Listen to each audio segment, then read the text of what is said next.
Hello বন্ধুরা, আসসালামু আলাইকুম। জুমার নামাজের পরেই ঠিক এসেছি আমাদের বাড়ির আশেপাশে যে গাছগুলো রয়েছে, গাছগুলো দেখার জন্য। এখন তো জানেন আমের সময়।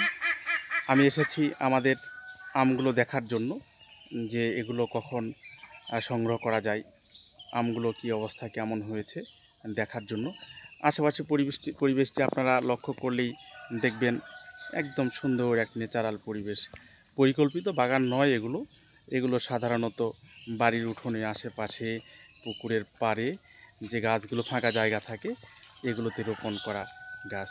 এই গাছগুলো থেকে সাধারণত যে ফলমূল হয় এগুলো একদমই ন্যাচারাল। এগুলোতে কোনো মেডিসিন প্রয়োগ করা হয় না।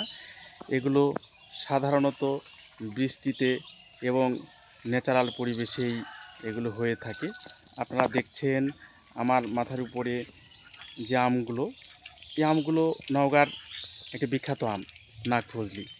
এত সুন্দর সুস্বাদু আম আপনারা যারা খেয়েছেন তারা হয়তো বুঝতে পারবেন। এই আমগুলো নামার সময় হয়েছে। আপনারা চাইলে এগুলো অর্ডার করতে পারেন। আমরা এগুলো আপনাদেরকে পৌঁছানোর ব্যবস্থা করব। একদম ন্যাচারাল, কোনো প্রকার মেডিসিন বা ঔষধ এখানে প্রয়োগ করা হয় না। আমগুলো আপনারা আমাদের কাছ থেকে নিতে পারবেন। সবাইকে ধন্যবাদ। আসসালামু আলাইকুম।